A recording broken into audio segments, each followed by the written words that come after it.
हनुमंता वीरय नंदा बिगड़िया बनता देव बंदा।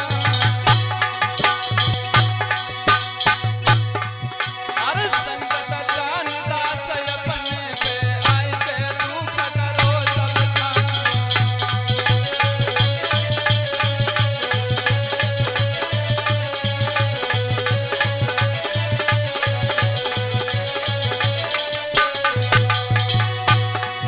अरे कृष्ण कन्हैया के बंसी बजैया रे मैया जी के पार लगा। अरे देवी राधा का तो बाधा ज्यादा दे रहो गंगा।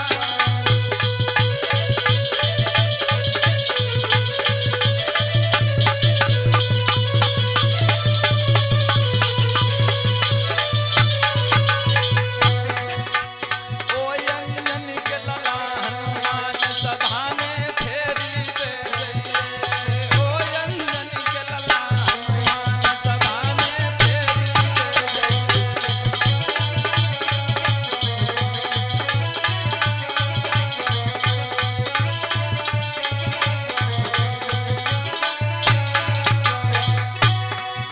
अरे फेरिया दे जाइए सभा में भज के आई जाइए रे सभा में भज के आई जाइए।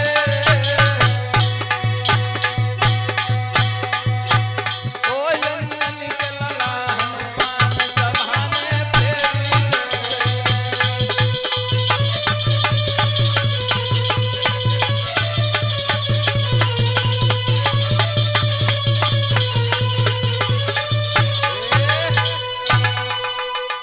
प्रेम से बोलिए गुरुदेव भगवान की, राधे रानी सरकार की।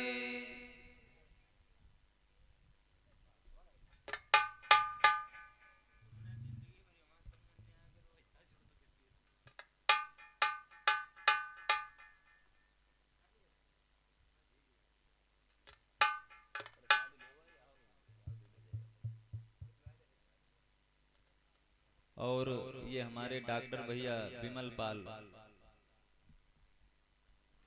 भाई बघौली से आए हुए हैं, फल दान कर रहे हैं और साथ में 51 मुद्राओं का दान कर रहे हैं। बहुत बहुत धन्यवाद है। ये भाई रिश्तेदार हैं, हाँ हमारे आए हुए हैं। ये हर चीज का इलाज करते हैं। अगर किसी के अंदर कोई बीमारी हो बरसों से या कोई जल्दी की बीमारी हो तो सभी लोग इनसे सलाह लेकर के दवाई ले सकते हैं। हाँ, किसी के अंदर कोई बीमारी या कोई चीज हो, अभी हमारे भैया रात भर रुकेंगे, सुबह भी मिलेंगे। अगर किसी को कोई आवश्यकता हो तो आकर के मिल लें। और ये हमारे भाई माननीय सम्मानीय फूफा जी जो साधन नगर से आए हुए हैं, इनकी ओर से भाई 10 मुद्राओं का दान हो रहा है। बहुत बहुत धन्यवाद है। एक बार सभी लोग बड़े ही प्रेम भाव के साथ में भगवान का जयकारा लगाएंगे। प्रेम से बोलिए गोविंद भगवान की, राधे रानी सरकार की। हाँ देखो भाई, जयकारा सब लोग खूब दमदार लगाओ।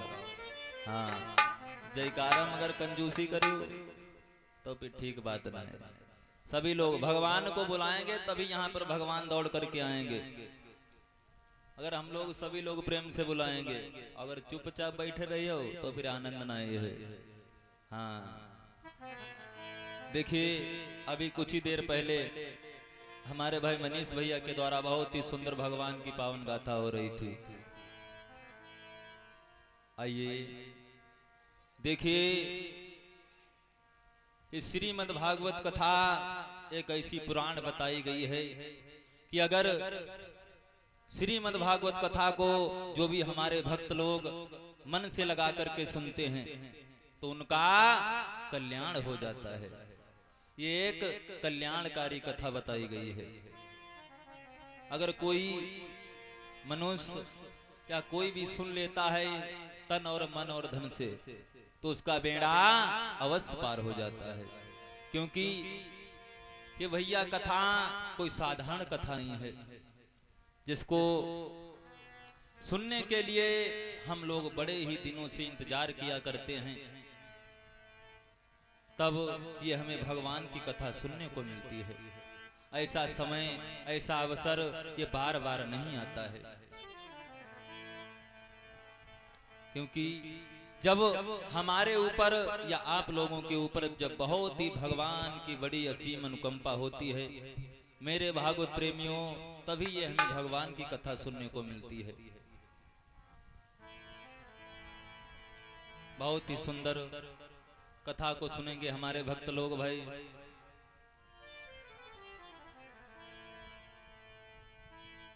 और भाई हमारे शिव प्रसाद भैया की ओर से 10 मुद्राओं का दान हो रहा है, बहुत बहुत धन्यवाद है। देखिए जो हमारे यहाँ पर बहुत सुंदर तीर्थ बना हुआ है, जिसे हम और आप लोग कहते हैं कि नैमिषारण्य, जहाँ पर एक से एक संत महात्मा ऋषि लोग जाकर के भगवान का भजन करते हैं, भगवान का गुणगान करते हैं। ऐसा ही नहीं, प्रमाण ये मिला कि वहां पर मनुष्य ही नहीं देवता लोग भी जाकर के भगवान की कथा को सुना करते थे, भगवान की चर्चा को सुना करते थे भाई। और ये हमारे विजय सिंह भैया की मम्मी की ओर से भाई 20 मुद्राओं का दान हो रहा है, बहुत बहुत धन्यवाद है। माँ भगवती कल्याण करती रहे। हमारे विद्वानों ने बताया है कि जो तीर्थ नैमिषारण्य तीर्थ बना हुआ है, इसके बारे में कहा है क्या, अरे तीर्थ बरा नैमिषारण्य विख्याता,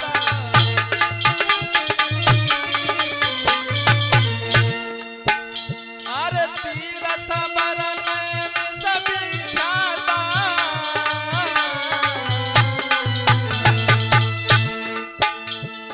अति पुनीत सिद्धि साधक दाता।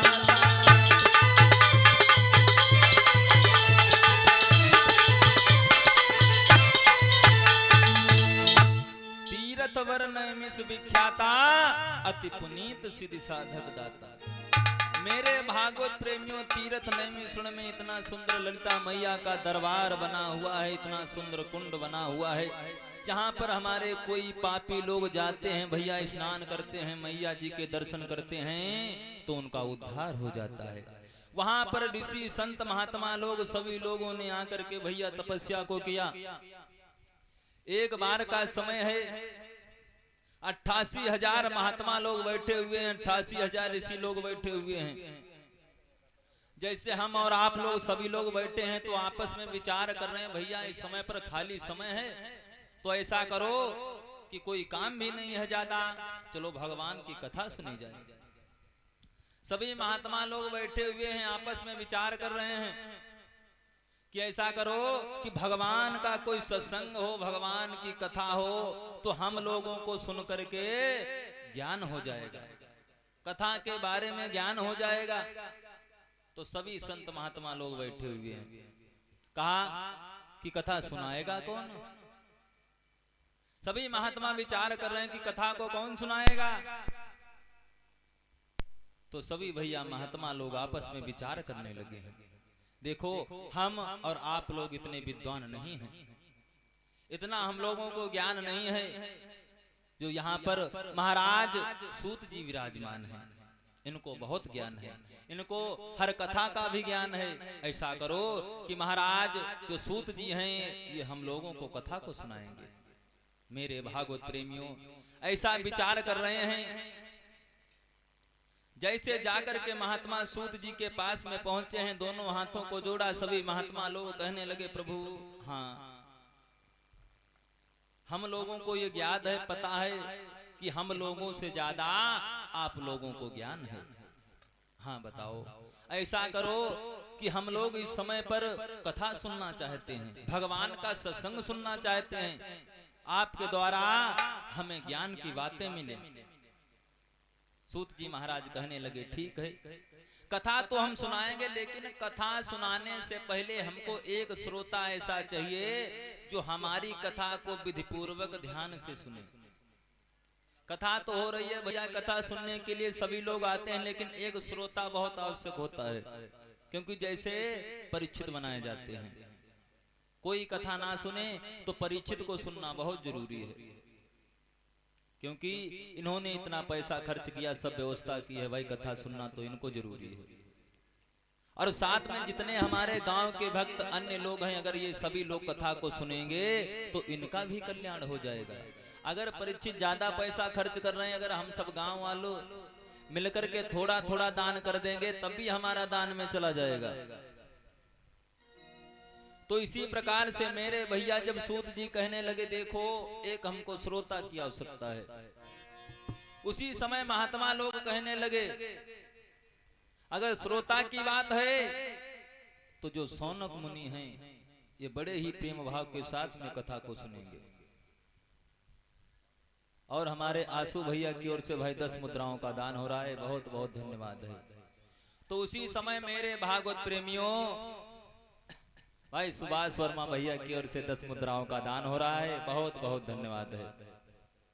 मेरे भागवत प्रेमियों उसी समय श्री सूत जी महाराज कथा को सुनाने लगे हैं और श्री सौनक मुनि ये कथा को सुन रहे हैं श्रोता बन करके।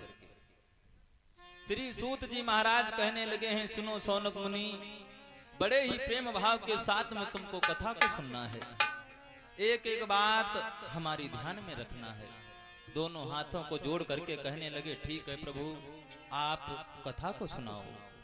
आज श्री सूत जी महाराज कहने लगे हैं, श्री सूत जी महाराज कहने लगे हैं सुनो सौनक मुनि, एक बार का समय है, ब्रह्मा पुत्र देव ऋषि नारद हाथ में बीड़ा को उठा करके इनके मन में विचार हुआ कि चलो हम चल करके ऐसी जगह पर चलेंगे जहां पर हमको बिल्कुल शांति का माहौल दिखाई पड़ेगा, जहां पर शांति होगी। आज भैया देव ऋषि नारद हाथ में बीड़ा को उठा करके और कुछ कहते हुए जा रहे हैं। जो देव ऋषि नारद का मंत्र है उसी मंत्र का जाप कर रहे हैं और कह रहे हैं क्या कि श्रीमन नारायण नारायण नारायण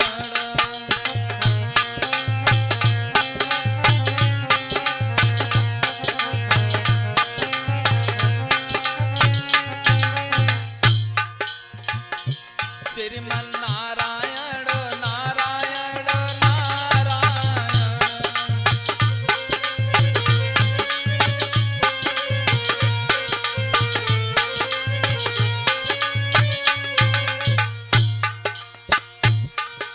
जो नारायण नाम लेते हैं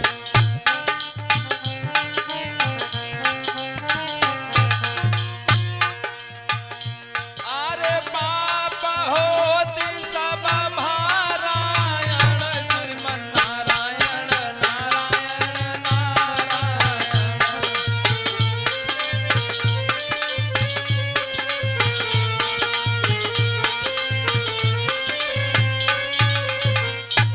नारायण नारायण करते हुए देव ऋषि नारद आज मेरे भागवत प्रेमियों वहां से आगे के लिए चल देते हैं, वहां से आगे के लिए चल देते हैं। लेकिन भैया जिस जगह पर देख रहे हैं, जिस मंदिर पर देख रहे हैं, अगर दो महात्मा हैं तो दोनों में भैया आपस में लड़ाई हो रही है। कहीं जाकर के किसी जगह पर देखते हैं तो कहीं पर शांति का माहौल बिल्कुल दिखाई ही नहीं पड़ रहा है। आज देव ऋषि नारद घूमते हुए टहलते हुए धीरे धीरे धीरे धीरे जाकर के कहां पहुंचे भैया, यमुना जी पर।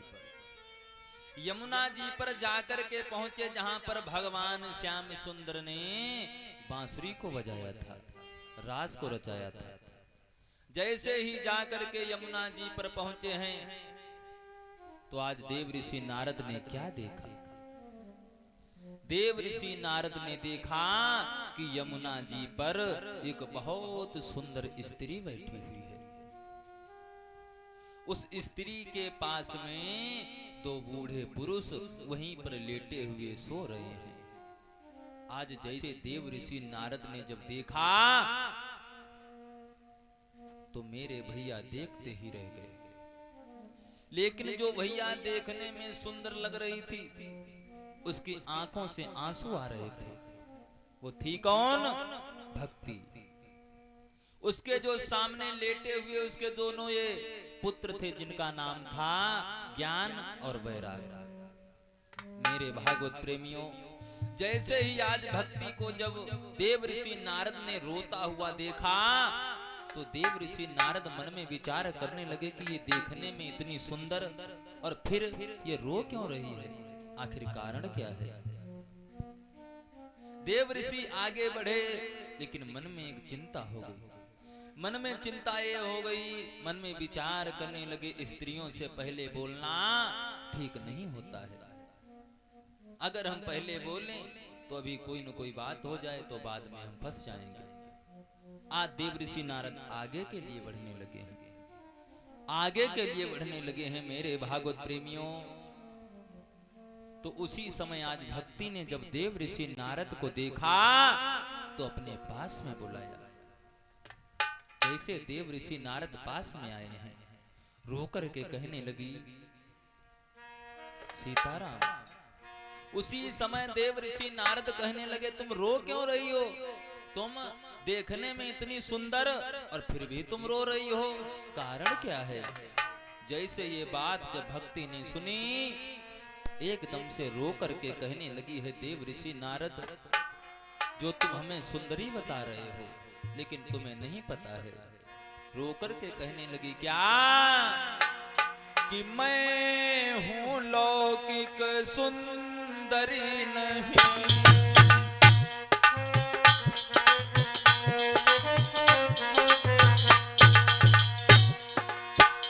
सब मुझे भक्ति बतलाते हैं।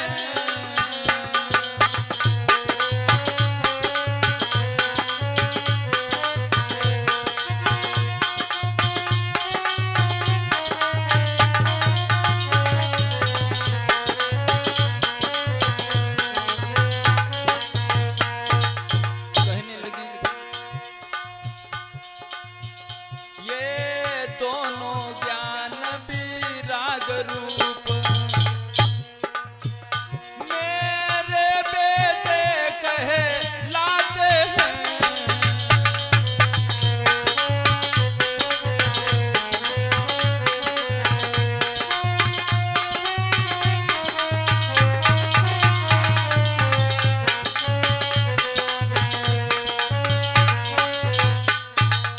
आज मेरे भैया जैसे ही इतनी बातों को सुना, देव ऋषि नारद कहने लगे, तुम इतनी जवान और ये बेटा तुम्हारे बूढ़े कैसे हो गए? उसी समय रो करके भक्ति कहने लगी, बाबा यही तो बात चिंता की है। द्वापर तक भरी जवानी थी,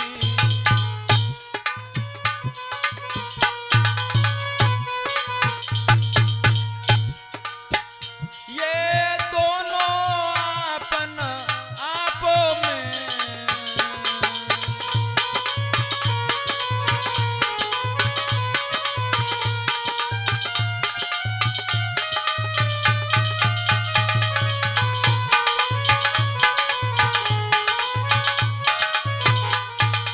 और समझा करके कहने लगी। तो उसी समय देव ऋषि नारद कहने लगे, तुम्हारे बेटा द्वापर में जवान थे, तुम बूढ़ी थी। हाँ, लेकिन ये कलयुग में कैसे हो गया? समझा करके कहने लगी देव ऋषि नारद, लेकिन कलयुग के आते ही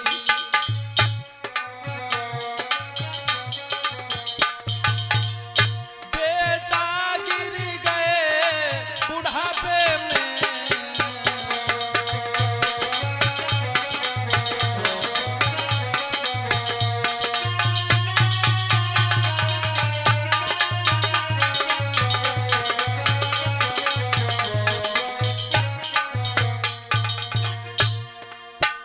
ऋषि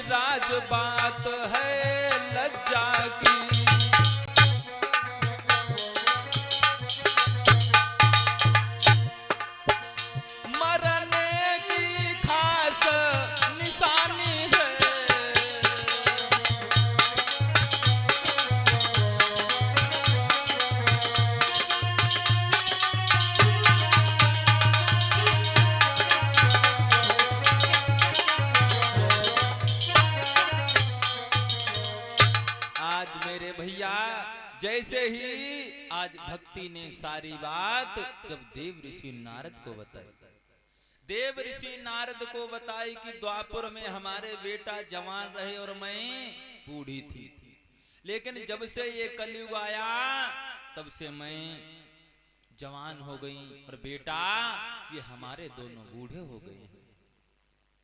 जैसे देव ऋषि नारद ने जब सुना मेरे भागवत प्रेमियों, उसी समय देव ऋषि नारद कहने लगे ये तो तुम्हारे साथ में बहुत बुरा हुआ है। बताओ तुम इतनी जवान और तुम्हारे आंखों के आगे तुम्हारे बेटा बूढ़े हैं, क्या होगा। उसी समय दोनों हाथों को जोड़ा, कहा प्रभु कोई हमारा ऐसा उपाय कर दो कि मैं बूढ़ी हो जाऊं और हमारे बेटा जवान हो जाए। उसी समय देव ऋषि नारद ने क्या किया मेरे भैया, देव ऋषि नारद ने कि ऋषि ने गीता वेद से उन पर किए प्रयोग, सब प्रयोग खाली गए मिटा न मानस रोग। मेरे भागवत प्रेमियों, उसी समय की बात है, देव ऋषि नारद ने भैया बहुत से मंत्रों का प्रयोग किया। जितना भी ज्ञान था पुराणों के अनुसार, गीता वेदों से सब मंत्रों को चलाया, लेकिन भैया कोई इनका मंत्र नहीं चल पाया।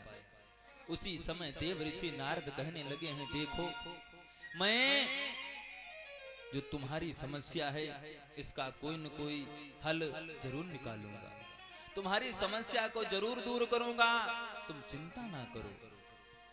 आज मेरे भागवत प्रेमियों, उसी समय की बात है, देव ऋषि नारद आज वहां से आगे के लिए चल देते हैं, वहां से आगे के लिए चल देते हैं। मेरे भैया मन में विचार करते हुए जा रहे हैं कि मैं अपने से बड़े संत महात्मा से जाकर के पूछूंगा कि इसका उपाय क्या है। आज देव ऋषि नारद वहां से आगे के लिए चल देते हैं, आगे के लिए चल देते हैं। भैया किसी आश्रम पर जाते हैं, मन में विचार करते हैं कि जाकर के इस आश्रम पर कोई संत महात्मा हमसे बड़ा बूढ़ा होगा, उसी से प्रश्न पूछ लेंगे, इसका कारण क्या है, उपाय क्या है, कैसे इसका इलाज होगा। मेरे भागवत प्रेमियों, आज देव ऋषि नारद जैसे ही जाकर के पहुंचे, जो भैया छोटे छोटे महात्मा थे, जल्दी ही उम्र में महात्मा हुए थे, अगर वो देव ऋषि नारद को देख लेते हैं तो अपनी आंखें बंद करके बैठ जाते हैं। मन में विचार करते कि ये तो देव ऋषि नारद हैं, हमें लागत कि ये हमसे कोई प्रसन्न करे आए रहे, तो खुद आंखें बंद करके बैठ जाते हैं, इतना डर जाते हैं। देव ऋषि नारद आज मेरे भैया बहुत ही परेशान हो गए हैं, परेशान हो गए हैं, तो जाकर के कहां पहुंचे देव ऋषि नारद, बद्रिका आश्रम में पहुंचे हैं। बद्रिका आश्रम में पहुंचे हैं जहां पर ब्रह्मा जी के द्वारा जो भैया 4 पुत्र हुए थे, 4 पुत्र हुए थे, सनक सनंदन और सनातन और सनत कुमार, ये ब्रह्मा जी के द्वारा उत्पन्न हुए थे। आज जैसे ही बद्रिका आश्रम में जब ये मिले हैं तो देव ऋषि नारद ने आज सनत कुमार को सारी बात को बताया, सारी बात को बताया कि इसका कोई उपाय बताओ कि भक्ति, ज्ञान और वैराग का उद्धार किस प्रकार से होगा, किस प्रकार से इनका कल्याण होगा। तो उसी समय सनत कुमार कहने लगे देखो तुम्हें नहीं पता है, तुम्हें नहीं पता है, इसका एक ही उपाय है। क्या उपाय है? आज समझा करके कहने लगे हैं सनत कुमार, क्या कि अगर ज्ञान और वैराग को उद्धार होना है तो ज्यादा दुनियादारी में मत पड़े, इधर उधर की बातों में ना आए, और उपाय यही है कि श्रीमद् भागवती और जो सुनी पावई और कोटि जन्म के पाप नाश।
समझा करके सनत कुमार कहने लगे इसका यही उपाय है कि अगर भगवान की श्रीमद् भागवत कथा इनको सुनाई जाए तो इनका कल्याण अवश्य हो जाएगा, इसके अलावा कोई उपाय नहीं है।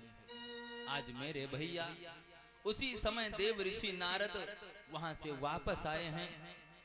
वापस आकर के भक्ति ज्ञान और वैराग को साथ में लेकर के भैया हरिद्वार की पावन गंगा मैया की जहां पर धार बह रही है, बैठ करके बड़े ही प्रेम भाव के साथ में भक्ति ज्ञान और वैराग को श्रीमद् भागवत कथा सुनाई गई।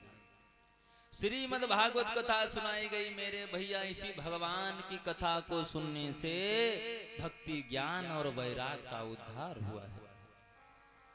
ये भगवान की कथा मेरे भागवत प्रेमियों ऐसी है, अगर हमारे शरीर में कोई रोग है, कोई परेशानी है, कोई भूत बाधा की चिंता है, अगर हमने मन से भगवान की कथा को सुन लिया मेरे भैया तो हमारा कल्याण हो जाएगा।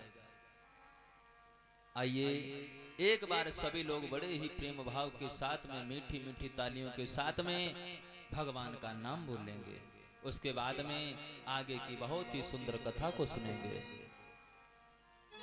और कहेंगे सभी लोग क्या कि सिया राम कहो सीता राम कहो, सिया राम कहो, सीता राम कहो।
से बोलिए गुरुदेव भगवान की, रामचंद्र भगवान की।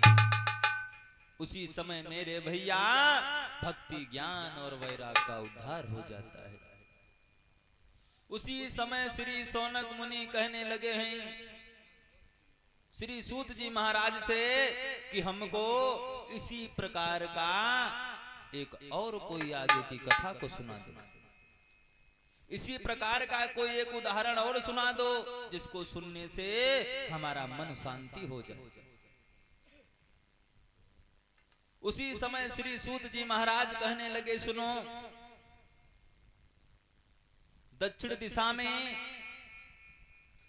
एक बहुत सुंदर सा नगर पड़ता है, जिस नगर में एक ब्राह्मण देवता रहता है, जिस ब्राह्मण देवता का मेरे भैया आत्मदेव नाम है।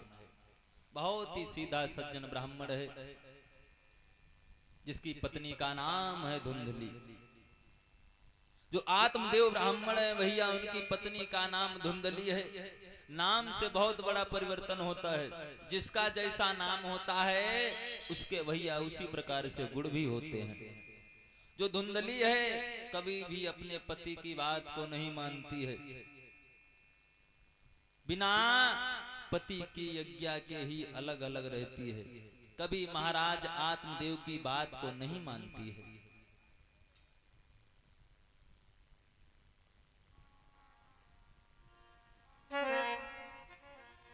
ऐसा ही नहीं मेरे भैया, जो महाराज आत्मदेव हैं बहुत ही परेशान हैं।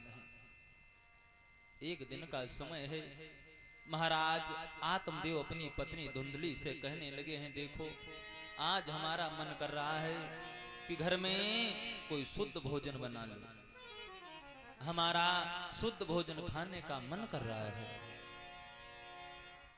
लेकिन भैया धुंधली ऐसी थी, कभी कोई बात को नहीं मानती थी। और ये हमारी भाई दीदी की ओर से 20 मुद्राओं का दान हो रहा है, बहुत बहुत धन्यवाद है। 20-20 मुद्राओं का दान हो रहा है, मां भगवती कल्याण करती रहे। मेरे भागवत प्रेमियों, महाराज आत्मदेव ने जब कहा तो धुंधली ने साफ मना कर दिया, अगर तुमको खाना है तो जाओ अपने हाथ से बना लो, मैं तुम्हारा साथ नहीं दे सकती हूँ। आत्मदेव चुप से बैठ जाते हैं, कोई बात नहीं कहते हैं। धुंधली के आगे कोई बात को कभी भी नहीं कहते हैं, बहुत ही परेशान रहते हैं। आत्मदेव के घर में मेरे भैया कोई संतान भी नहीं है, कोई संतान भी नहीं है। तो एक दिन का समय है, महाराज आत्मदेव के गांव में एक व्यापारी वृक्षों को बेचने के लिए लाया है, पेड़ों को। तो सब लोगों ने, टोला मोहल्ला के लोगों ने भैया वृक्षों को लिया, तो महाराज आत्मदेव ने भी लिया। सब लोगों ने उस वृक्ष को लगाया अपने अपने घर में, सबके घर में फल आए। महाराज आत्मदेव के घर में उस वृक्ष से भी फल नहीं आए। सब लोगों ने एक गाय को लिया, महाराज आत्मदेव ने भी एक गाय को खरीदा। लेकिन भैया सबके यहाँ पर, किसी के यहाँ पर बछड़ा, किसी के यहाँ पर बछिया हुई, सबके यहाँ पर दूध हुआ, लेकिन महाराज आत्मदेव के घर में वो भी कुछ नहीं हुआ।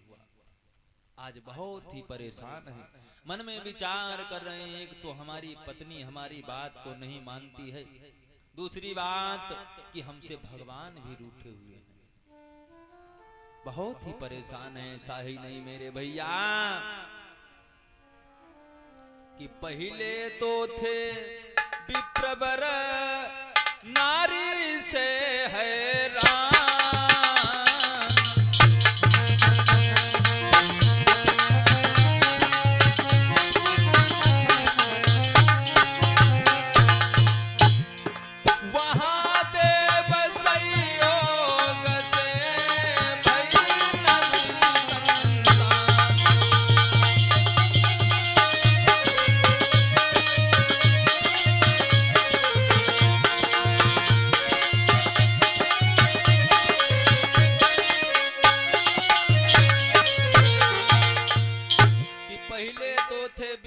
नारी से हैरान, और वहां देव संयोग से हुई न थी संतान।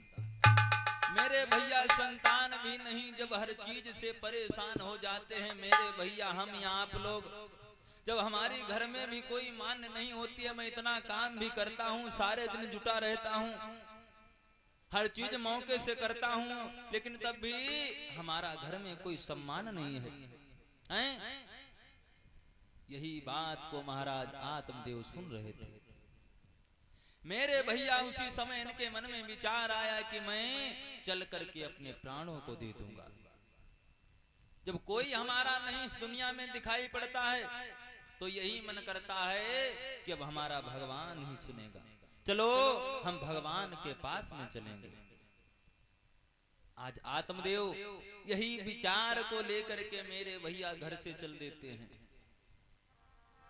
घर से चल देते हैं और मन में विचार करते हुए जा रहे हैं क्या कि संतानन अब हो सकती है, और जब विप्रदेव ने जान गई,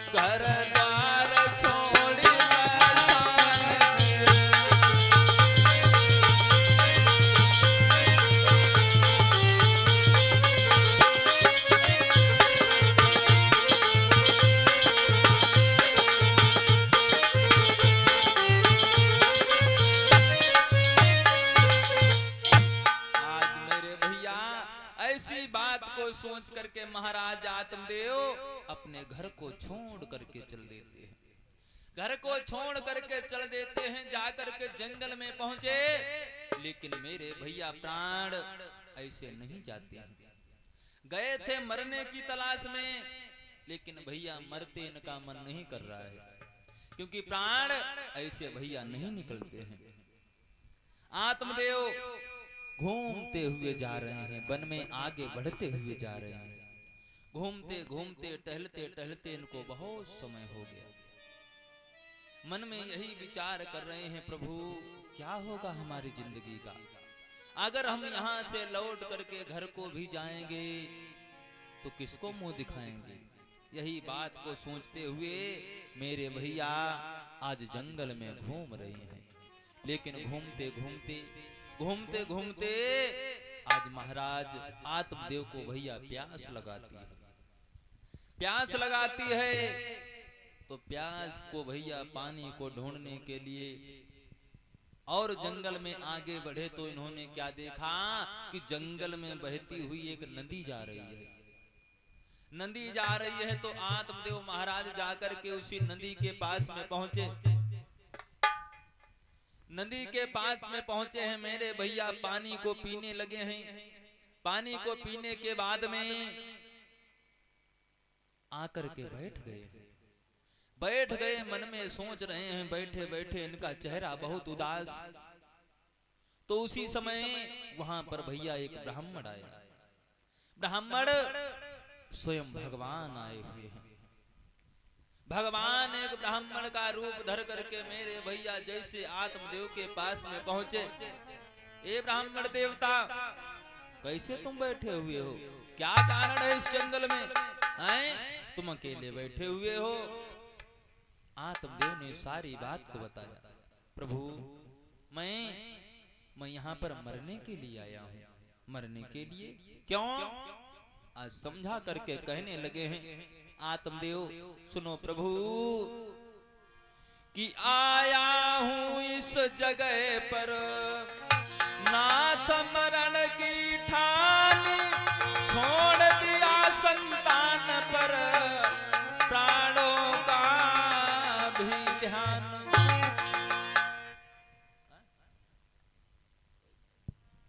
और ये हमारे 20 मुद्राओं का दान भाई हमारे विजय दास महात्मा की ओर से दान हो रहे हैं। बहुत बहुत धन्यवाद है। माँ भगवती कल्याण करती रहे। प्रेम से बोलिए वृंदावन बिहारी लाल की, गुरुदेव भगवान की। मेरे भागवत प्रेमियों, जैसे ही आज ब्राह्मण देवता ने कहा तो आत्मदेव कहने लगे हैं कि मैं संतान के लिए अपने प्राणों को दे रहा हूं। उसी समय वो ब्राह्मण समझा करके कहने लगा, आत्मदेव तुम तो ज्ञानी हो, तुमको ज्ञान होना चाहिए। तुम संतान के लिए अपने प्राणों को देने के लिए जा रहे हो। अरे ये तो बहुत गलत है। संतान के पीछे कभी प्राणों को नहीं देना चाहिए। ये संतान पुत्र देना या ना देना ये तो भगवान की दया है। आत्मदेव कहने लगे भगवान की दया है, लेकिन हम क्या करेंगे इस दुनिया में रह करके? अगर हमारे घर में संतान नहीं होगी तो हमारा यहाँ पर नाम कैसे चलेगा? क्या करेंगे हम? और हमारे ग्रीसपाल भैया की ओर से भाई 21 मुद्राओं का दान हो रहा है। बहुत बहुत धन्यवाद है। क्या करेंगे यहाँ पर रह करके? उसी समय ब्राह्मण देवता कहने लगा है, सुनो आत्मदेव, पहले हमको तुम्हारी मस्तक की रेखा को देखने दो। ये देखें कि तुम्हारी किस्मत में संतान है या नहीं है। उसी समय मेरे भैया देख करके वो ब्राह्मण कहने लगा है, सुनो आत्मदेव, एक जन्म की कौन बात कहे, 7 जन्म तक कुछ नहीं होगा तुम्हारे यहाँ पर। अरे भैया, आज आत्मदेव महाराज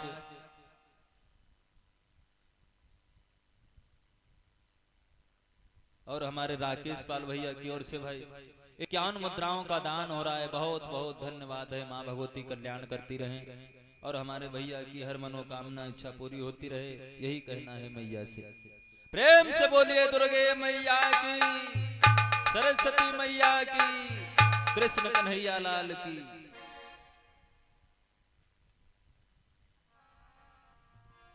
आइए एक बार सभी लोग भाई एक लाइन का भजन बोलेंगे, उसके बाद में फिर आगे की कथा को सुनेंगे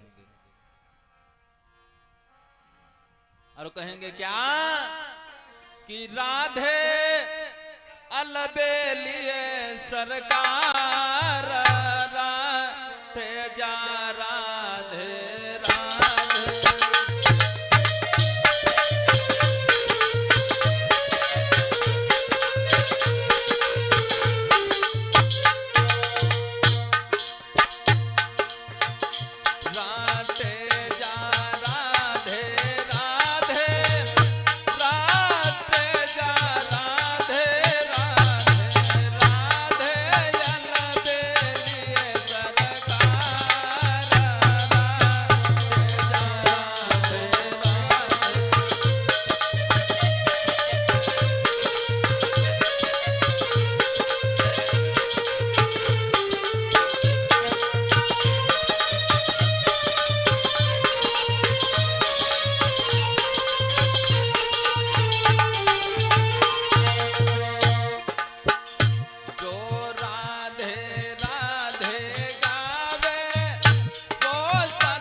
सरकार की।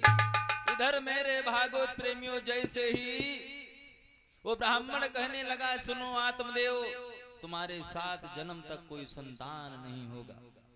उसी समय आत्मदेव कहने लगे, अगर हमारे घर में 7 जन्म तक कोई संतान नहीं होगी तो मैं यहाँ से जिंदा लौट करके अपने घर के लिए नहीं जाऊंगा, यहीं पर अपने प्राणों को दे दूंगा।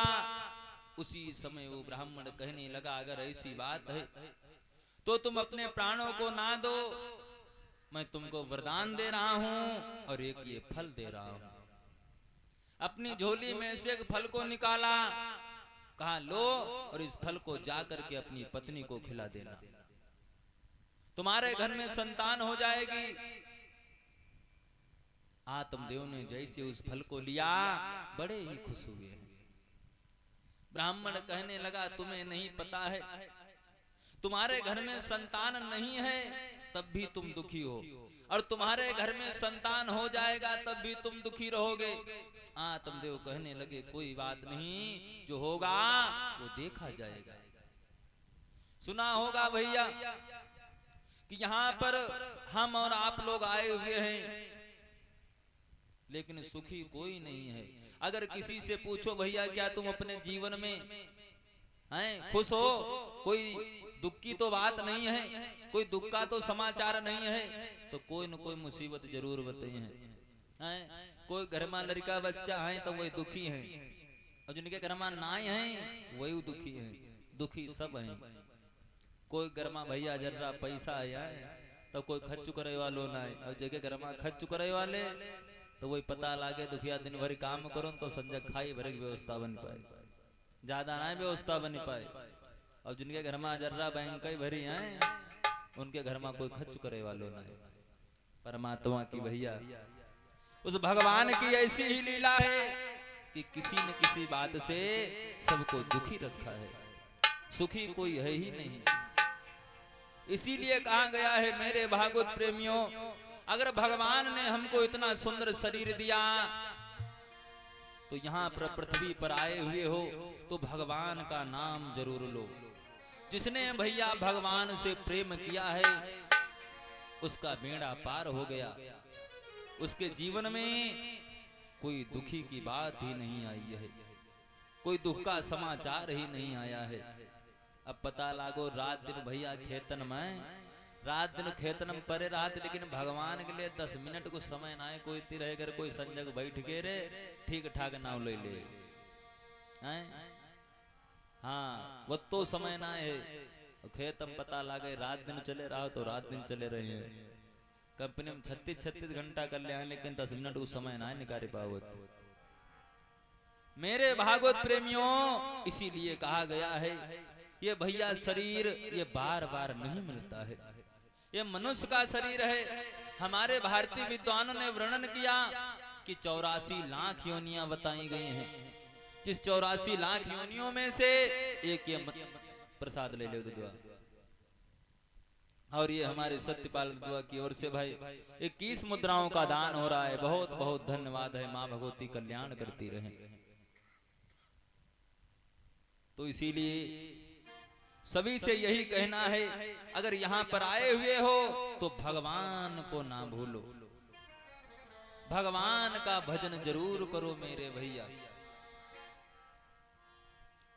एक बार का समय है, एक भैया आदमी था, जब वो लेटीन करने के लिए जाया करता था तभी वो भगवान का नाम लिया करता था। और कोई समय में टाइम ही नहीं मिलता रहा है, अब तो काम ही करते रहा है। जब लेटरिन करे जाते तब हुआ खूब जय भगवान की, मारे भगवान ने गुनाह ले रहे करे। तो देव ऋषि नारद एक दुईबा वह रास्ता पर से निकले, इनका देखो नहीं लेटरिन करते जाए भगवान भगवान खूब नाव रटे। देव ऋषि नारद कहे लगे हगत जाते और भगवान को ना बोल लो हैं। उसी समय मेरे भैया देव ऋषि नारद ने क्या किया, उसके एक लात को खींच करके मारा। जैसे लात को खींच करके मारा तो उसी समय भैया भगवान उसके साथ में थे। भगवान ने आगे बढ़ करके उस लात को अपने लगा लिया। जैसे भगवान ने अपने आप को लात को लिया, और जो भैया वो लेटिन कर रहा है भगवान को नाव ले रहा है वो तो शुद्ध। देव ऋषि नारद कहा लगे खींच की लात अति जोर मारी, अगर शुद्ध लाग गई होती तो उनको पता नहीं चलता, वैसी देव पर चले गए रहे, बचाए कौन लो इनका। देव ऋषि नारद बहुत सोच में पड़े, जाकर के भगवान विष्णु के पास में पहुंचे, कहने लगे पृथ्वी पर एक मनुष्य लेटिंग कर रहा था और तुम्हारा नाम बार बार ले रहा था, तो हमने गुस्सा में उसके लात को मारा, लेकिन उसके लात ही नहीं लगी। भगवान ने सारी बात को बताया। वो हमारा भक्त है, उसको समय नहीं मिलता है और समय पर तो वो लेटरिन कर रहो तबे हमारो नाव ले रहो। हम उसके साथ में थे, उस लात को हमने ले लिया था। देव ऋषि नारद कहे लगे वाह भाई तुमने लात ले ले रहा हो। हाँ तो इसीलिए मेरे भागवत प्रेमियों कहा गया, अगर तुमको जहां कहीं पर कितना भी समय मिले, 2 मिनट 3 मिनट 4 मिनट 5 मिनट मिले, तबे भगवान को नाम ले लो।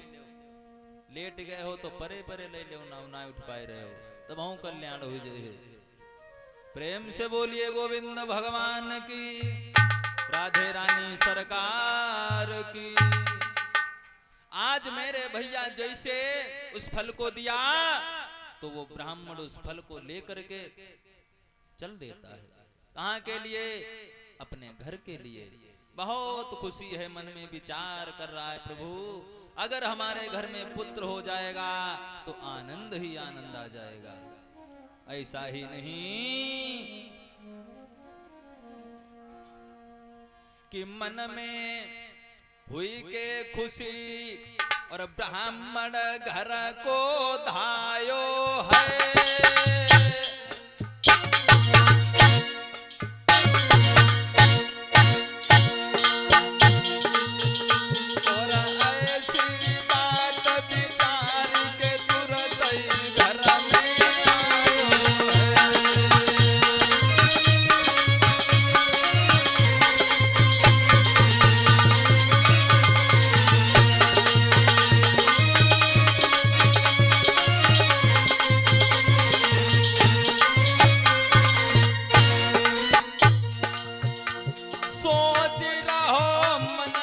आजू मन में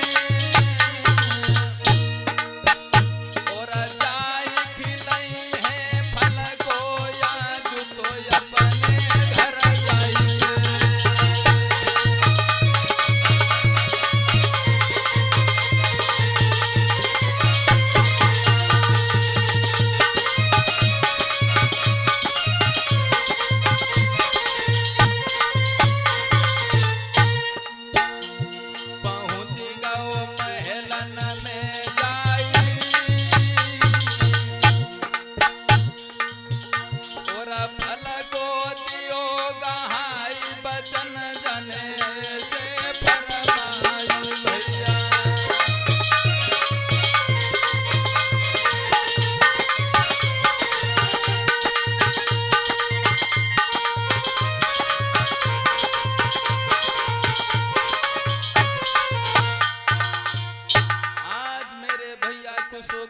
ब्राह्मण जैसे जा करके अपने घर में पहुंचा है। घर में पहुंचा, जा करके धुंधली के पास में पहुंचा तो धुंधली ने देखा, एकदम से कहने लगी, वाह तुम तो मर न गए रहो, का बात, तुम तो जिंदे लौटी आए हैं, कहा हुई गो। उसी समय आत्मदेव कहने लगे, मैं मरने के लिए गया था, लेकिन वहां पर हमको एक संत मिल गया, ब्राह्मण मिल गया। तो उस ब्राह्मण ने देखो ये हमको फल दिया है और इस फल को आप खाओगी तो हमारे घर में पुत्र हो जाएगा, संतान हो जाएगा। एकदम से धुंधली कहने लगी, ठीक है वहां पर रख दो, जाओ अपना काम करो जा करके। आज ब्राह्मण ने वहां पर फल को रख दिया।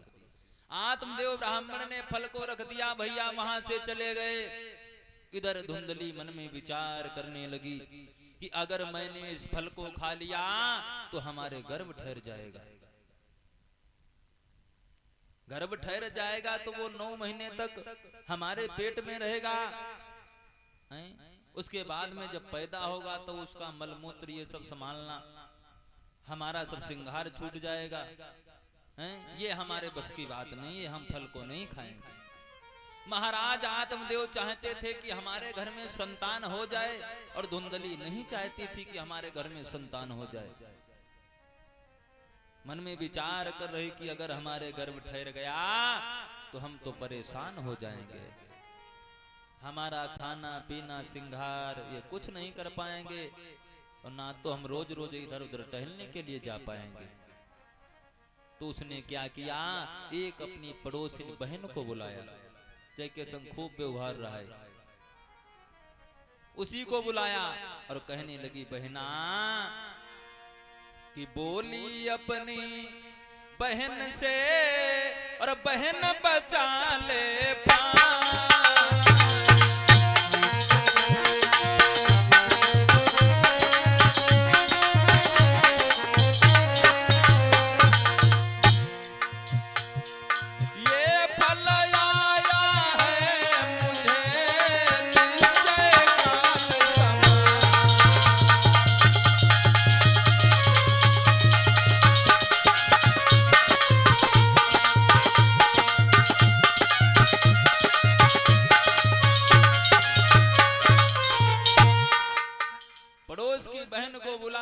कहने लगी, बहना देखो ये हमारे महाराज फल को दे करके गए हैं। फल? हाँ, इस फल में क्या है? बहना जो ये फल दे करके गए हैं, इस फल को खाने से संतान हो जाएगी। ऐसा करो कि तुम इस फल को खा लो। मैं उसी समय पड़ोसी बहन कहने लगी, बहना हम फल को नहीं खाएंगे, आज का हमारे अंदर गर्भ ठहर चुका है, ये फल फेंक दो और जब हमारे द्वारा संतान हो तो मैं तुमको दे दूंगी और यही अपने महाराज को दिखा देना। दोनों में भैया बात हो गई और जो वो फल महाराज आत्मदेव दे करके गए थे, उस फल को लुका छिपा करके भैया गाय को खिला दिया गया। गाय को खिला दिया गया जो महाराज आत्मदेव के घर में गाय थी। धीरे धीरे भैया समय बीत जाने के पश्चात जब समय पूर्ण हुआ तो धुंधली की बहन के द्वारा भैया एक पुत्र का जन्म हुआ है। एक पुत्र का जैसे जन्म हुआ उसी समय वो आकर के धुंधली को दे गई धुंधली को दे गई। इधर धुंधली ने सूचना करी कि हमारे पुत्र हुआ है। तो आत्मदेव महाराज ने सुना तो भैया दौड़ करके आ गए, दौड़ करके आ गए। जैसे पुत्र को देखा बहुत खुशियां हुई हैं। ब्राह्मणों को बुलाया नाम रखवाने के लिए। जैसे ब्राह्मण लोग भैया जब घर में आए, कहने लगे आत्मदेव कहाँ है तुम्हारा पुत्र? रानी के पास में है। ऐसा करो, जहां पर हम अपनी पूजा को करेंगे वहां पर गाय के गोबर से चौका को लगाया जाएगा, लीपा जाएगा। तुम ऐसा करो, गाय का गोबर लेकर के आओ। आज आत्मदेव महाराज जैसे जाकर के भैया कहां पहुंचे? जहां पर इनकी गाय बंधी हुई थी। गाय बंधी हुई थी मेरे भैया। और जैसे उस गाय ने जब उस फल को खाया था, फल को खाया तो जैसे ही गाय के अंदर गर्भ भैया ठहरा, गाय समझ गई और भगवान से निवेदन करने लगी, प्रभु अगर हमने इस फल को खाया है, अगर हमारे गर्भ से जब संतान हो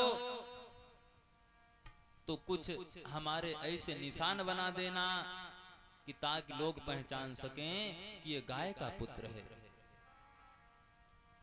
मेरे भैया जैसे गाय की पुकार को भगवान ने सुना तो गाय के द्वारा भैया जो पुत्र हुआ था, सारा शरीर मनुष्य का था, लेकिन जो उसके कान थे, कान सिर्फ बछड़े के समान थे, बछड़े के समान थे।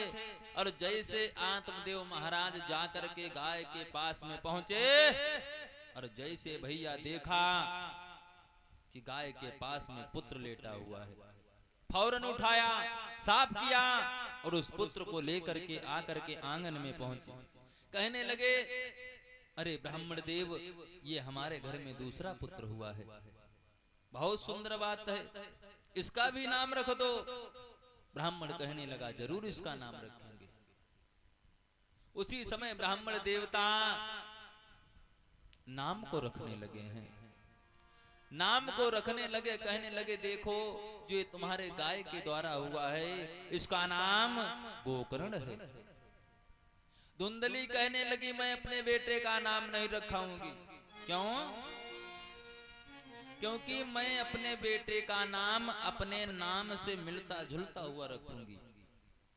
आज धुंधली ने उस पुत्र का नाम भैया धुंधकारी रख लिया। गाय के द्वारा हुआ था जिसका नाम गोकर्ण रख दिया गया है। अब धीरे धीरे धीरे धीरे समय बीत जाने के पश्चात दोनों पुत्र सियाने होने लगे हैं, बड़े होने लगे हैं। तो भैया जब बड़े हुए हैं, जैसा जिसका नाम वैसे ही उसके गुण बताया है हमारे विद्वानों ने। क्या कि गोकर्ण सुबह से संध्या तक और पूजन में समय बिताना था।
चमत्कार जो गौ के द्वारा भैया हुआ था, जिसका नाम था गोकर्ण। बहुत ही सुंदर भगवान का भक्त हुआ है मेरे भैया, सुबह से लेकर के शाम तक भगवान के ही नाम में मस्त हो जाता है, भगवान की पूजा करता है, मंदिर में रहता है भैया। और जो धुंधकारी है, जैसे भैया धीरे धीरे कुछ सियाने भय तो सबसे पहले सीटी सुपारी खाए में लगू लगा, हाँ, और बड़े भय तब पुड़िया खाए लागे, थोरो और बड़े भय तब बीड़ी को स्वाद लो, और थोरो बड़े भय तब कहे लागे आओ जो सिला पे देखी कैसो लागत, हाँ हाँ, ये सब धीरे धीरे सिखाई लागे। जैसे ही मेरे भागवत प्रेमियों जब धीरे धीरे कुछ और सियाना हुआ, तो जो सीला भैया हाँ खूब दारू पे लागे, और जहां पर भैया गोकर्ण जाते हैं तो सब जय सीताराम जय सियाराम करते हैं। अब जैसे धुंधकारी जब देख लें तो मान लोग हंसाई लागे, कोई भैया जूता फेंक के मार दे, कोई कुछ फेंक के मार दे, तो सब मां चिल्ला पौड़ मचिया वही लागे। आज धुंधकारी इतना भैया नीच हो गया, इतना बदतमीज हो गया कि जैसे धीरे धीरे बड़ा होता रहा उतना ही नीच होता गया है। इधर जैसे ही जब धुंधकारी ज्यादा अत्याचार करने लगा तो आत्मदेव भी बहुत परेशान है, बहुत परेशान है मेरे भैया। और जो गोकर्ण हैं ये तो भगवान की पूजा करते हैं, मन होता है तब कहीं तीर्थ यात्रा के लिए चले जाते हैं।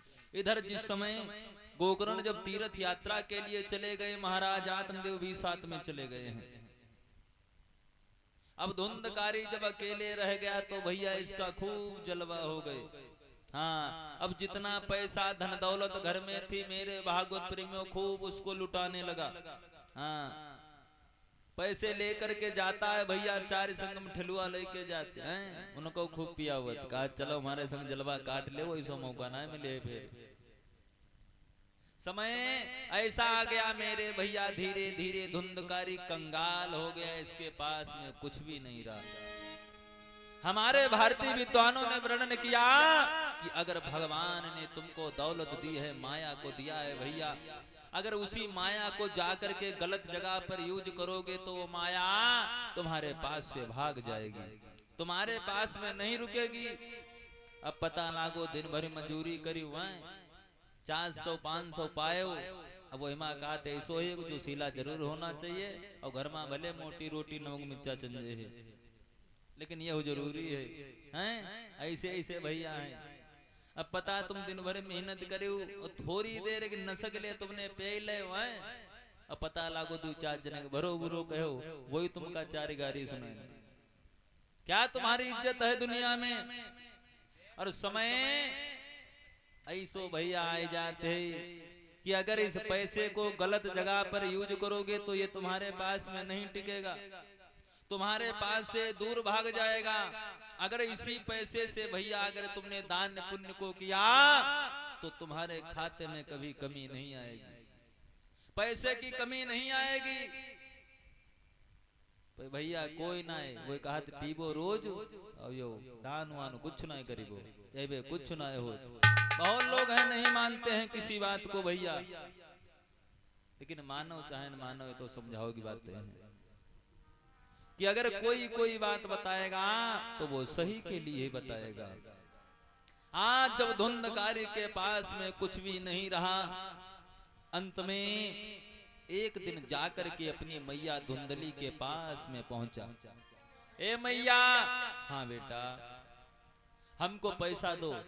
बेटा हमारे पास में कहाँ पैसा है, जितना पैसा था तू सब लेकर के चला गया, सबकी दारू पी गया, अब कुछ भी नहीं है। एकदम से कहने लगा मैया अगर तुम पैसा नहीं दोगी तो हम तुमको मारेंगे। धुंधली कहने लगी बेटा बेटा हमारे पास में कुछ नहीं है। आगे बढ़ करके धुंधकारी ने क्या किया, अपनी मैया के पैरों से भैया पायलों को निकाल लिया जबरदस्ती। आज धुंधली भागने लगी, बेटा ये क्या कर रहे हो तुम? तो उसी समय उसने क्या किया कि अब तो डंडा लेकर मां पर और वो अत्याचारी धाया है।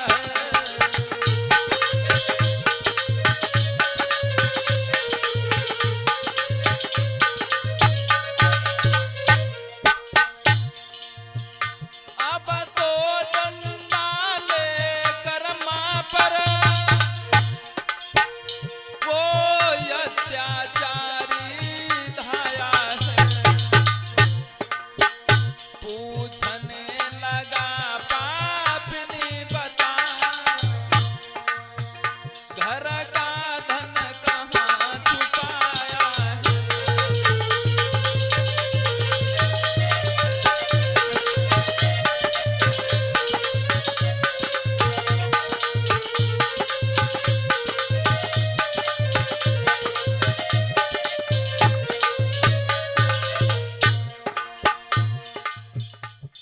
आज मेरे भागवत प्रेमियों उसी समय डंडा को लेकर के कहने लगा बताओ तुमने दौलत को कहां पर छुपा करके रखा। धुंधली कहने लगी कुछ भी नहीं, यही हमारे पास में है, मेरे भैया छीन झपट करके सब लेकर के चला गया। धुंधली घबराने लगी, मन में विचार करने लगी कि अगर इसी प्रकार से अगर ये कल आएगा तो ये हमको मार देगा। आज रात में भैया धुंधली क्या किया, धुंधली ने जाकर के एक कुएं में कूद करके उसने अपने प्राणों को दे दिया, प्राणों को दे दिया। और जैसे इधर धुंधकारी ने सुना कि हमारी मैया भी मर गई, बहुत दुख हुआ है।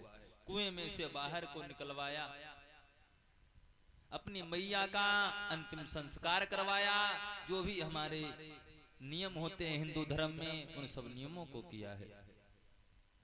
जब मैया मर गई तो मेरे भैया जितनी जमीन जायदाद सब इसने बेच दी, भैया सब बेच दी। उसके बाद में सब उड़ा दिया, सब खा गया, वेश्याओं के यहाँ पर लुटा दिया। एक दिन वेश्याओं ने मन में विचार किया कि हम लोगों ने धुंधकारी की दौलत को बहुत लूटा है, अगर ये बात किसी को गांव में पता चल गई तो हम लोगों की बदनामी होगी। ऐसा करो कि एक दिन धुंधकारी को मार दो, सारी बात समाप्त हो जाएगी। और अगर किसी को सूचना हो गई तो फिर हम लोगों की बदनामी होगी। तो एक दिन भैया हुआ क्या, धुंधकारी को बुलाया वेश्याओं ने, खूब दारू के नशे में मस्त किया। और जब नशे में खूब भैया हुआ है तो सभी वेश्याएं आज धुंधकारी के सीना पर बैठ गई, सीना पर बैठ गई। मेरे भैया आगे की अंगारे बार बार करके लाती हैं, धुंधकारी के मुंह में डाल देती है, हाय हाय करके। जब अग्नि जलती है तो धुंधकारी चिल्ला रहा है। उसी रात में वेश्याओं ने आज भैया धुंधकारी को मार दिया। जिस समय धुंधकारी को मार दिया, अब भैया जब धुंधकारी मरा तो एक बहुत भयंकर प्रेत बन गया, भूत बन गया, जो अकस्मात प्राणों को देता है, लटक करके या पानी में डूब करके आत्महत्या करना ये गलत है। जो आत्महत्या करते हैं भैया अचानक उसकी मृत्यु होती है, उनको भूत ही बनना पड़ता है। आज जैसे ही धुंधकारी मरा और मर करके भैया एक भूत बन गया। भूत बनने के बाद में अपने भैया गोकर्ण के पास में पहुंचा, जहां वो तीर्थ यात्रा के लिए गए थे। जाकर के पास में पहुंचा, सपना दिया, भैया मैं तुम्हारा भैया धुंधकारी हूं, हमें वेश्याओं ने मार दिया है, ऐसा करो तुम हमारा उद्धार करवा दो। इधर जब गोकर्ण को सूचना मिली, भैया गांव से भी सूचना मिली कि तुम्हारा भैया मारा गया। तीर्थ यात्रा से गोकर्ण आए, रास्ते में जब पहुंचे तो धुंधकारी अपने भैया गोकर्ण को कहीं भैंसा बन करके, कहीं बकरा बन करके, कहीं कुत्ता बन करके, कहीं बैल बन करके दिखाई पड़ने लगा। गोकर्ण कहने लगे ये क्या मैं देख रहा हूं। जैसे आकर के मेरे भैया रात का समय हुआ, गोकराण अपने घर में कमरे में भैया बंद करके जब सोए तो उसी कमरे में भी यही आवाज आने लगी। कमरे में भी यही आवाज आने लगी है। कहीं बकरा बन करके, भैंसा बन करके भैया भैया की आवाज आ रही है, भैया भैया की आवाज आ रही है मेरे भागवत प्रेमियों। उसी समय गोकर्ण ने कुछ मंत्रों का प्रयोग किया है कि पूछताछ करी बंधु ने बहुत लगाई घात, पर वह रोने के सिवा कर न सका कुछ बात। बहुत गोकर्ण ने पूछा लेकिन कोई आवाज नहीं, खाली रोइबे की आवाज आई। जैसे रोने की आवाज आई तो गोकर्ण ने क्या किया कि कुछ मंत्रों का प्रयोग करके और पूछा क्या दशा तुम्हारी है।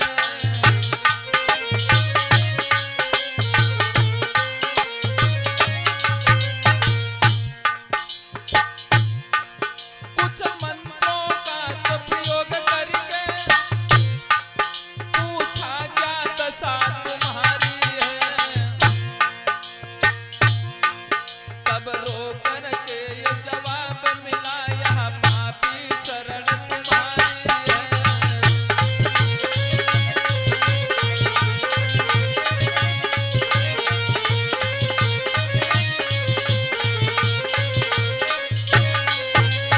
आज मेरे भैया जैसे ही गोकर्ण ने मंत्रों के द्वारा पूछा भैया क्या हाल हो गया तुम्हारा, तो उसी समय धुंधकारी रो करके कहने लगा भैया मेरी गाली कर दूतों ने इस हालत पर पहुंचाया है। भैया बेश्याओं की संगत में, भैया बेश्याओं की संगत में भैया को भूत बनाया है।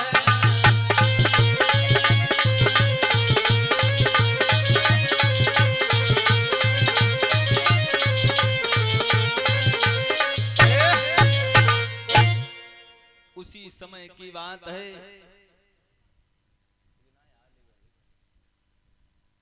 उसी समय की बात है मेरे भागवत प्रेमियों।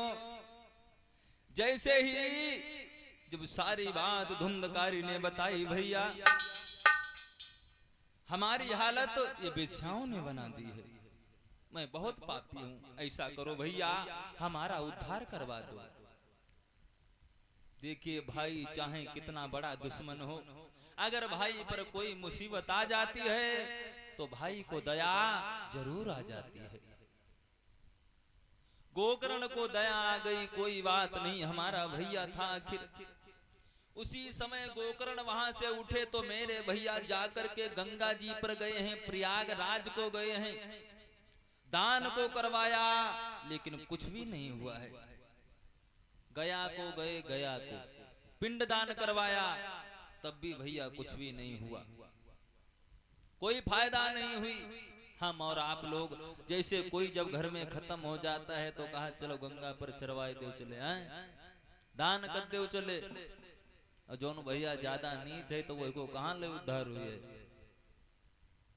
उसी समय गोकर्ण ने सब उपाय किए लेकिन कोई उपाय नहीं चला।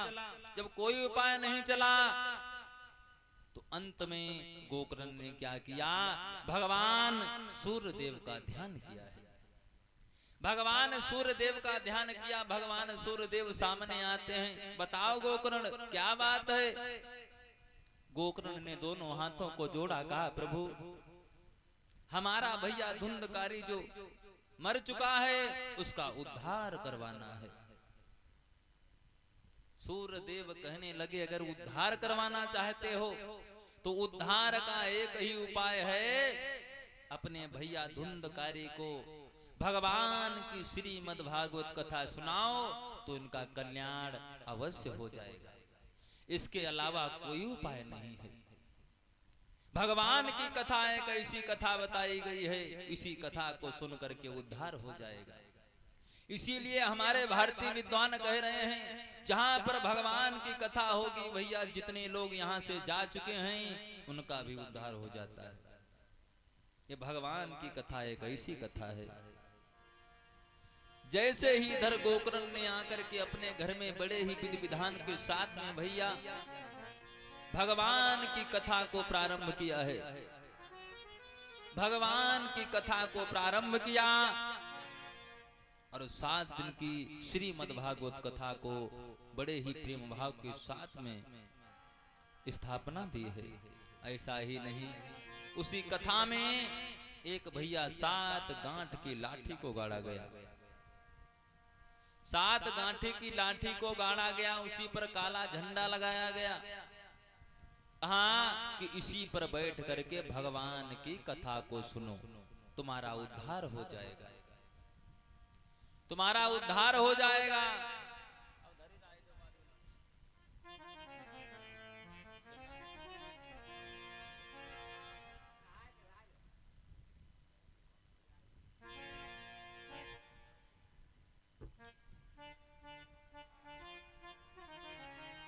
जैसे ही मेरे भागवत प्रेमियों उस 7 गांठ की बांस पर बैठ करके धुंधकारी कथा को सुनता है, और जैसे पहले दिन की कथा पूर्ण हुई तो भैया पहली गांठ फट गई, दूसरे दिन की कथा पूर्ण हुई तो दूसरी गांठ फट गई।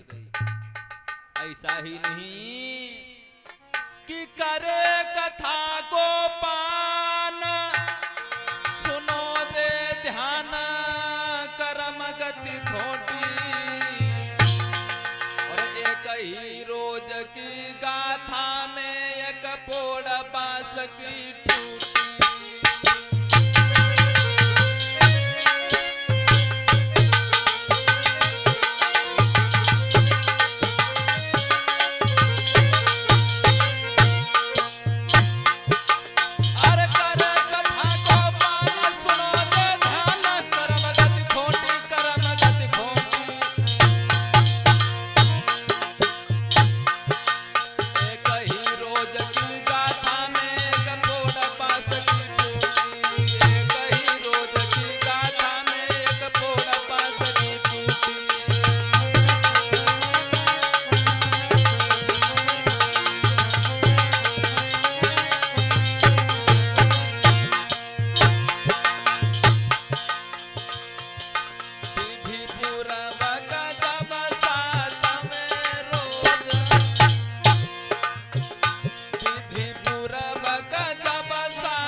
कथा पूर्ण हुई।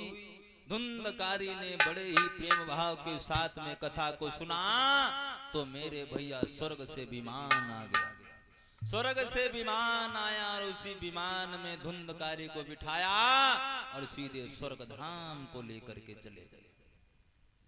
सीधे स्वर्ग धाम को लेकर के भैया चले गए। जब धुंधकारी इतना नीच इतना बदतमीज था, उसका इस भगवान की कथा को सुनने के बाद में कल्याण हो गया। तो हम लोग इतने पापी नहीं हैं।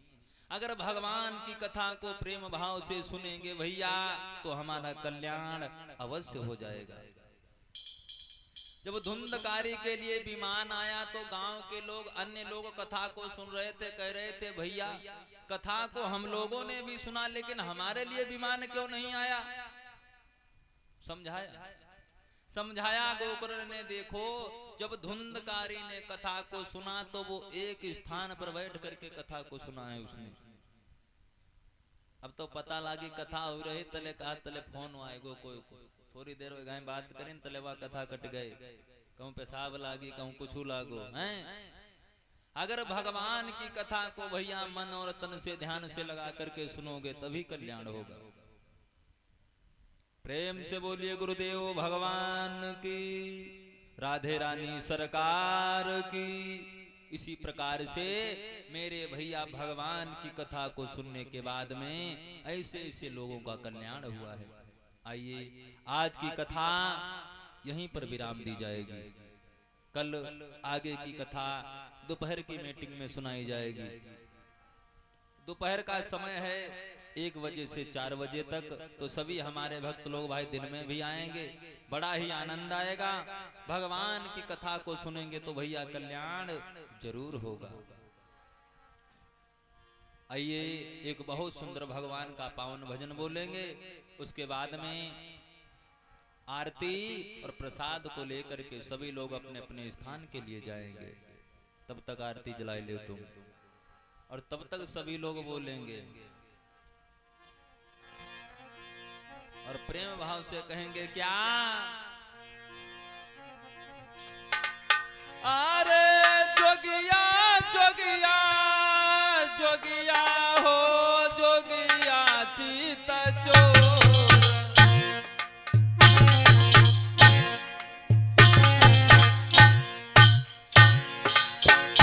जोगिया चित चोर जोगिया चित चोर, प्रेम उबाण जोगी मार।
भगवान की, राधे रानी सरकार की। अब भाई सभी लोग अपने अपने स्थान पर खड़े हो जाएंगे। भगवान की पावन आरती प्रसाद को लेकर के सभी लोग अपने अपने स्थान के लिए जाएंगे। सभी हमारे भैया लोग भाई सब लोग खड़े हो जाएंगे और सब लोग भगवान तेरा जाएंगे। नगीचे नगीचे सब लोग आए जाओ। सबसे पहले परीक्षित आरती करें, वही के बाद में यहाँ सभी हमारी माताएं बहनें भाई करेंगी आरती को। हाँ, आरती को करने से पहले कुछ मुद्राएं आरती में डाल लिया करो। और सभी लोग दोनों हाथों को जोड़ करके भगवान की पावन आरती को बोलेंगे।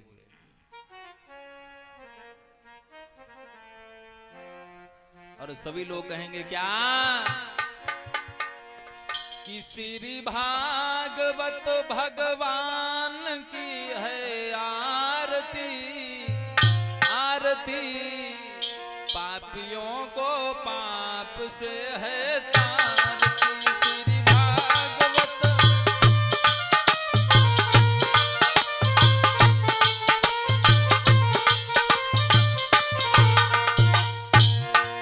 श्री भागवत भगवान की है आरती, आरती पापियों को पाप से है तारती।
भगवान की, आदि शक्ति दुर्गे मैया की, कृष्ण कन्हैया लाल की, रामचंद्र भगवान की, सीता मैया की, भोलेनाथ बाबा महाराज की, हनुमान जी महाराज की, सरस्वती मैया की, अपने अपने माता पिता की, अपने अपने गुरुदेव भगवान की।